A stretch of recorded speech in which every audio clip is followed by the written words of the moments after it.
Hey les bambins, j'espère que vous allez bien, en tout cas moi ça va nickel. On se retrouve aujourd'hui pour une nouvelle vidéo sur la 19e journée de Ligue 2 du 17 au 20 janvier avec 9 matchs analysés ensemble qui sont les suivants. Guingamp contre Rodez, Grenoble contre Martigues, Amiens qui reçoit Bastia, le Red Star qui accueille Pau, Ajaccio contre Caen, le 18 janvier, Clermont contre Laval, Metz contre le Paris FC, un des matchs au sommet et Dunkerque contre Lorient, la deuxième rencontre qui comptera en haut du tableau. Et enfin le 20 janvier, 3 contre Annecy. Voilà, n'hésitez pas à venir nous rejoindre sur le site VIP et les réseaux sociaux. Tout est à l'écran et en description. N'hésitez surtout pas à mettre vos pronostics, vos critiques positives ou négatives, votre petit pouce qui va bien pour faire monter la vidéo le plus haut possible.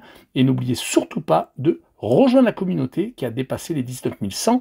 Merci encore. On jette un coup d'œil sur le classement et Lorient est actuellement en tête avec 34 points à égalité avec le Paris FC qui a un goal average légèrement inférieur. Troisième Dunkerque avec 33 points, donc 3 équipes en un seul petit point. C'est très serré. Le quatrième c'est Metz avec 31 unités. Cinquième Annecy qui complète les équipes qui peuvent être en play-off ou alors directement en Ligue 1 avec 30 points. En fin de classement, le barragiste c'est Caen pour l'instant qui est 16e avec 15 unités, avec un goal average moins important, Ajaccio qui est 17e mais qui a également 15 points, et 18e et dernier Martigues avec 12 unités.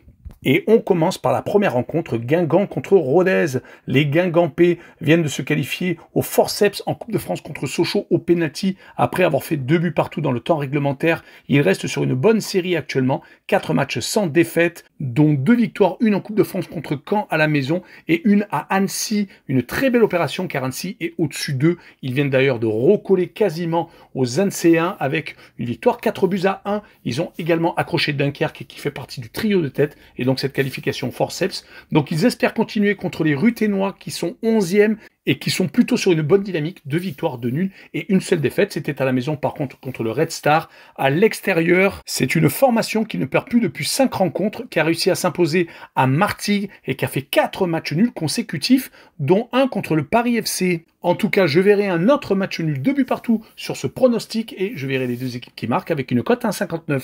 Et on poursuit avec Grenoble contre Martigues, le 9e contre le 18e et dernier.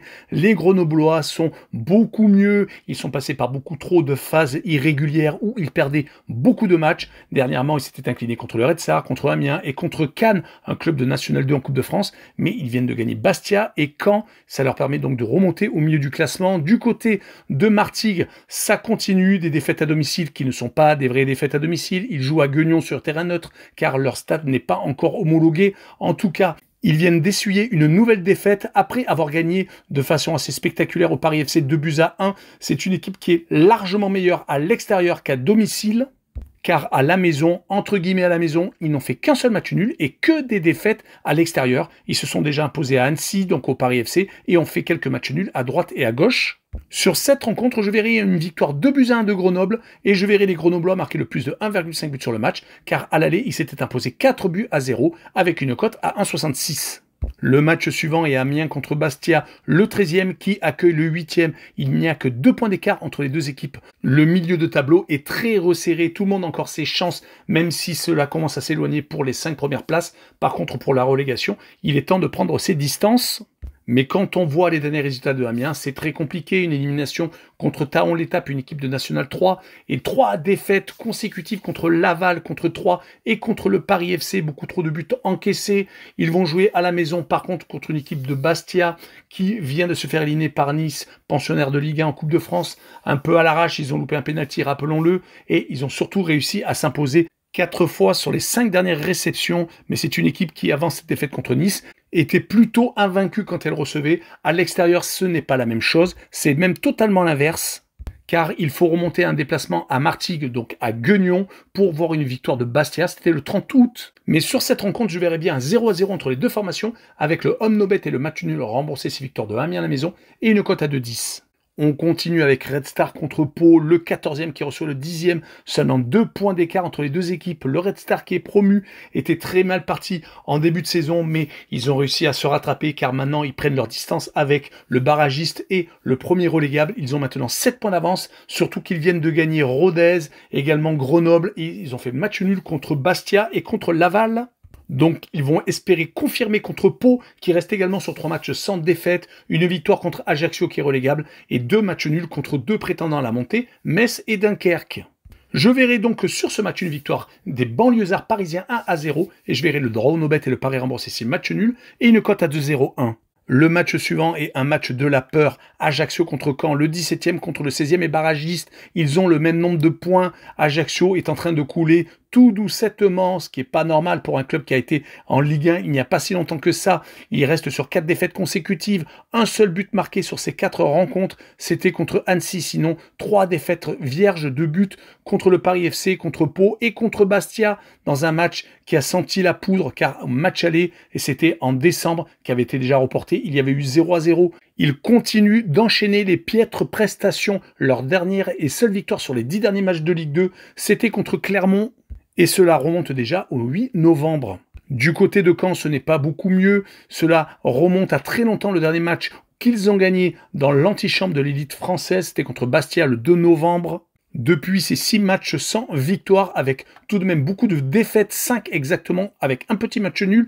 Donc sur cette rencontre, je verrai une courte victoire de l'équipe à domicile Ajaccio 1-0 et je verrai la combinaison pour assurer le coup, double chance 1N et moins de 3,5 buts sur le match et une cote 1,75.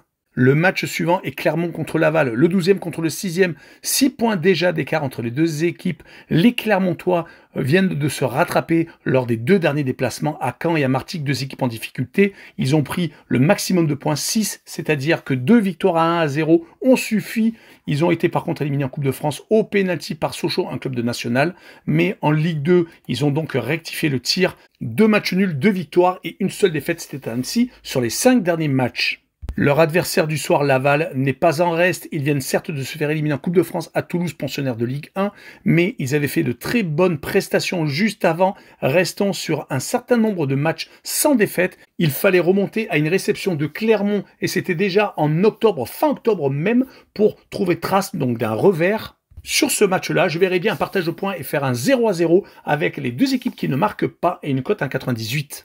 On continue avec Metz contre le Paris FC, un duel de haut de tableau, le 2e qui se déplace chez le 4e, 3 points d'écart, donc un match très important. Les Messins malheureusement ne marquent plus depuis 4 rencontres, toutes compétitions confondues, une grosse élimination en Coupe de France 3-0 à 3 et 3 matchs nuls et vierges contre Annecy, contre Pau et à Lorient, qui était peut-être un bon point pris quand même, car Lorient est actuellement leader. Par contre, du côté du Paris FC, avec les ambitions qu'ils ont, il va falloir quand même faire beaucoup plus de bons résultats. 2 sur les 4 derniers matchs, 2 victoires et 2 défaites. Les victoires étaient contre Ajaccio et Amiens, 2 équipes en difficulté. Par contre, les 2 défaites étaient contre des équipes comme Martigues dernier et comme Lorient premier. Donc c'est vraiment les montagnes russes. Il faudra peut-être être un peu plus régulier pour monter directement en Ligue 1.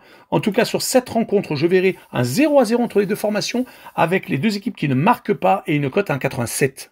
On passe au 2e match au sommet de cette journée, Dunkerque contre Lorient, le 3e contre le 1er, un petit point d'écart seulement. Dunkerque vient d'enchaîner un 2e match nul consécutif. Après celui à Guingamp, ils sont allés faire un but partout. À Pau, ils restent sur 3 matchs sans défaite, car ils avaient également battu Caen en début de série. Leur dernière défaite remonte à un déplacement à Metz, le 9 décembre. L'équipe qu'ils reçoivent est Lorient qui est leader, mais qui depuis 3 journées, toutes compétitions confondues, sont beaucoup moins bien. Une défaite à Laval lors du dernier déplacement en Ligue 2, un match nul contre Metz et surtout une élimination en Coupe de France contre un club de National 2. Cannes, certes, c'est une ancienne équipe historique du championnat français, mais quand même, ils sont tout de même en 4e division. Pourtant, avant ces 3 matchs sans victoire, ils avaient enchaîné les clean sheets et les très grosses victoires, prenant l'ascendant psychologique sur leur adversaire en haut du classement, mais malheureusement donc ils ont rechuté. Mon pronostic sera une victoire de Dunkerque 2-1 avec la double chance 1N et une cote 1,68.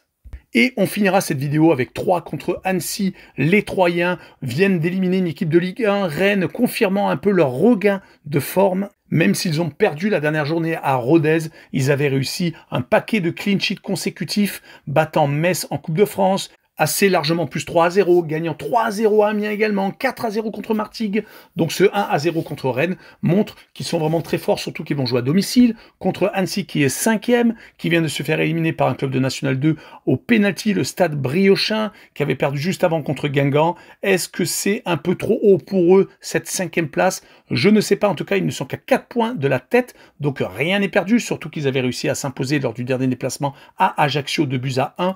Donc tout est jouable, mais sur ce match-là, je vois bien 3 prend le dessus, 2-1, et je verrai la combinaison double chance 1N et plus de 1,5 but sur le match, et une cote très intéressante à 1,70. Voilà, on en a fini avec cette vidéo, n'hésitez pas à venir nous rejoindre. Ciao les bang bang!